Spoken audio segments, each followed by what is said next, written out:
Hello all, this is the Casual Noob Gamer back at you for another video. Yeah, oh yeah. Anyway, this is a little theory video that I have on the Xenoblade Chronicles series. Basically, Xenoblade Chronicles 1 to 3, Xenoblade Chronicles X, and Xenosaga.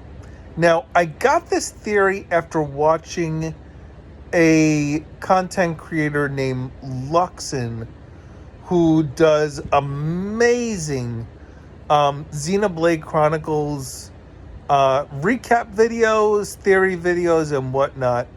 And during his... So, by the way, this is going to have spoilers for the Xenoblade Chronicles games.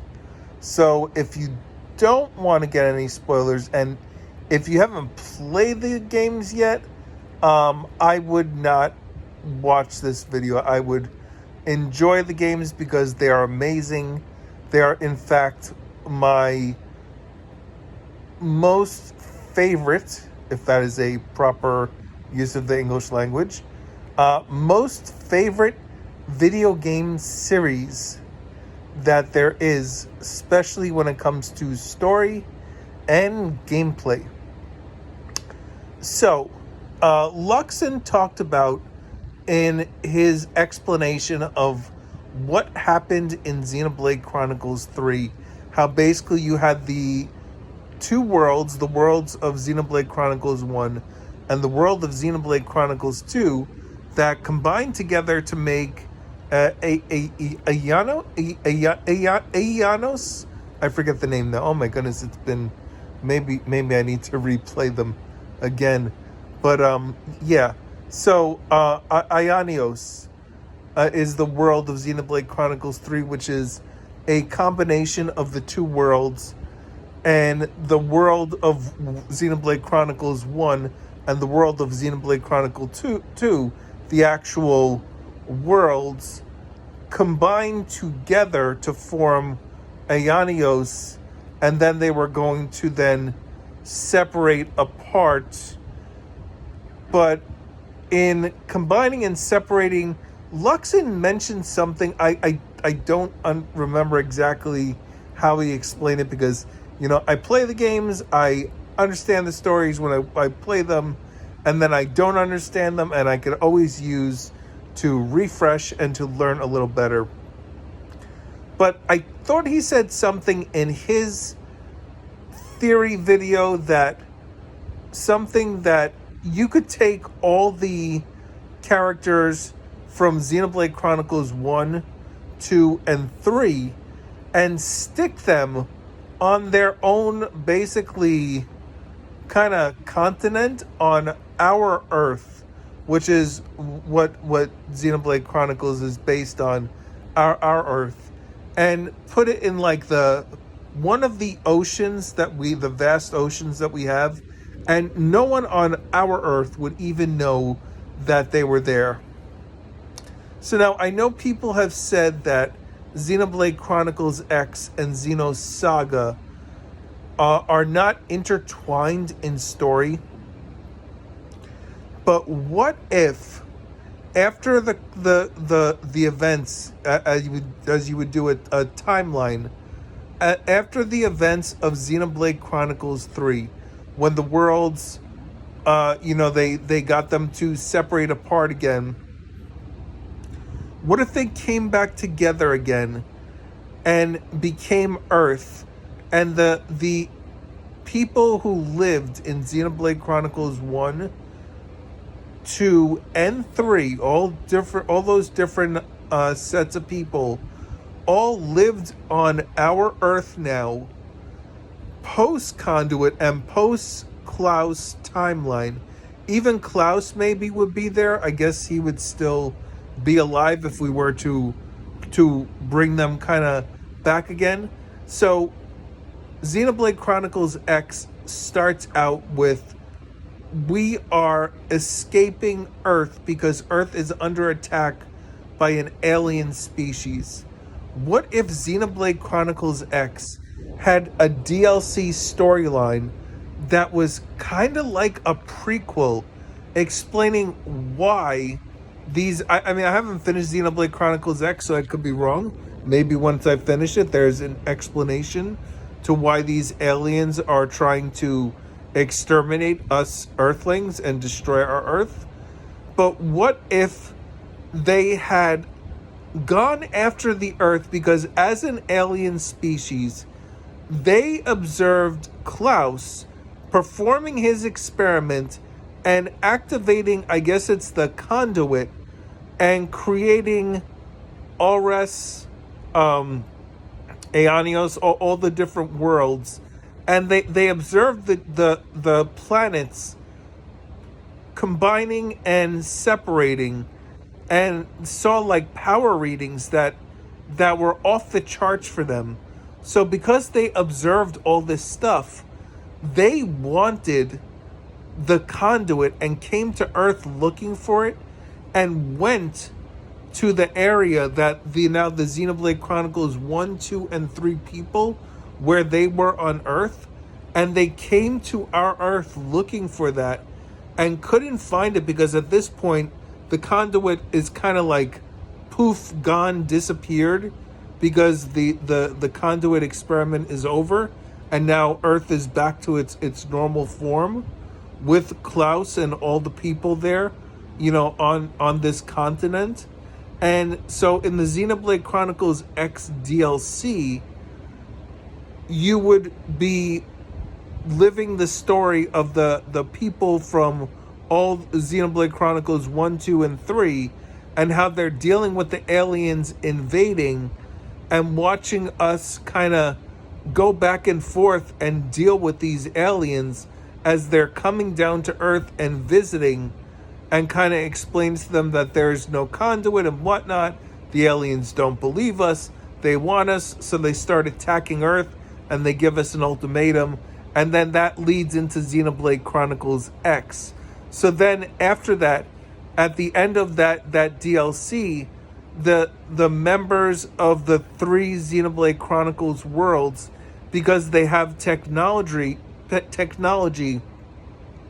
from the mechanists, the robot people from Xenoblade Chronicles 1, they have some technology that can do some advanced spaceship stuff, and they leave Earth first, and in their leaving of Earth, then that's when the aliens attack Earth and destroy it, because they don't know, and that's what leads to Xenoblade Chronicles X.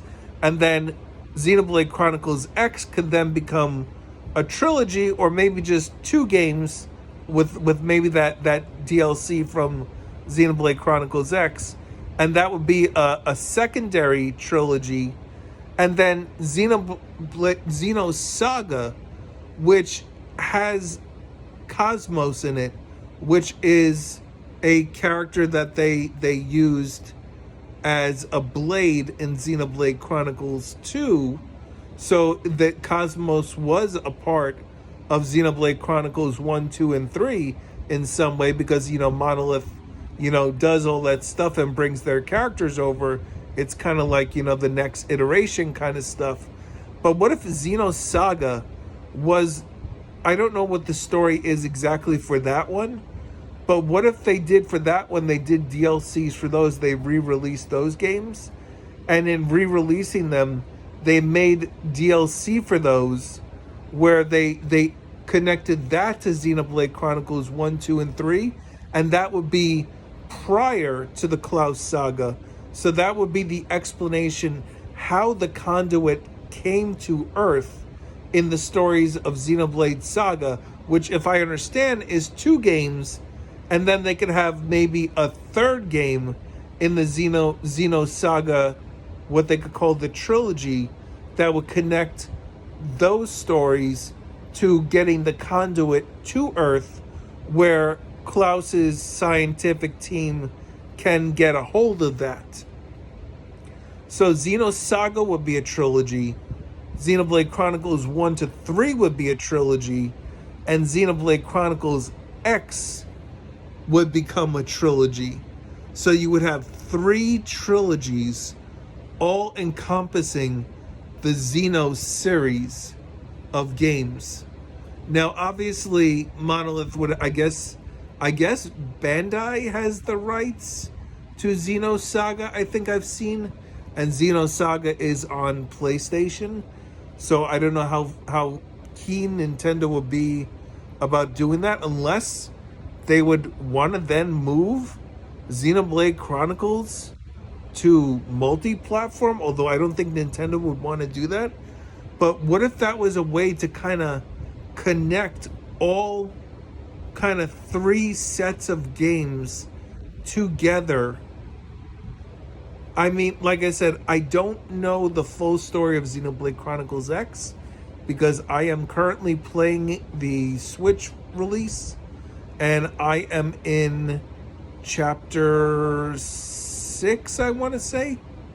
Yeah, so I think I'm in chapter 6, so obviously I have a bit to go to find out what's going on, and then there is epilogue data, or a new story, because apparently, according to what I've seen from Player Essence, which is a YouTube channel that I watch, that Xenoblade Chronicles X ends on a cliffhanger, which also I've heard from other Xenoblade YouTubers.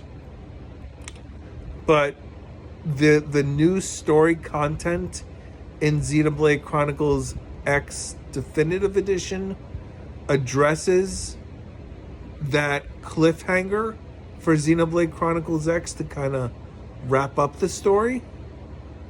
But like I said, I don't know what Xenoblade Chronicles X story is. I don't know what the epilogue stuff is. It epilogue? Or is it prologue? Is it prologue the one that's after? I always forget which is before and which is after. But the story that comes, I guess, after that would, I guess, time. I think it's after. Anyway, yeah. So that is a theory that I've had for a while. I had this back when I finished Xenoblade Chronicles 3, and I watched Luxon's video explain, which I have to say, if once you're done with the Xenoblade series, it pays to watch a recap video, because you're not going to catch everything in every detail. I mean, I even when I played the games, I used the theater functions in the games to rewatch the story segments after I usually finish it, because sometimes I have to watch things like once or twice to kind of get an idea. But yeah, that would to me be really cool if they were to somehow connect them all. I know that right now Monolith is working on a new IP, and maybe they want to move away from the Xeno series and do something different. I mean, I've honestly loved every Xeno game. I started with Xenoblade Chronicles 2 on the Switch, and when the other ones came out, I was just like, this is amazing. These games are amazing. I very much love them, and I love to talk about them if I can. Although, like I said, I need to definitely brush up, because I don't even remember a lot of the names and places and facts and details. But that is with anything, as you move further out from an event or something, you would not remember it. Although the endings of Xenoblade 1 and 2 especially 2, when you see that ending, I will not spoil that part here, but when you see that ending, to me that was just like amazing. And then if you've ever seen the video, if you can find it on YouTube, of Etika playing the ending of Xenoblade Chronicles 2, and just that is just that the way that man was moved by that game, that was a beautiful video, and encapsulates how probably most people feel watching that. But I am the Casual Doom Gamer. Like, subscribe, comment, and have a good day. Later.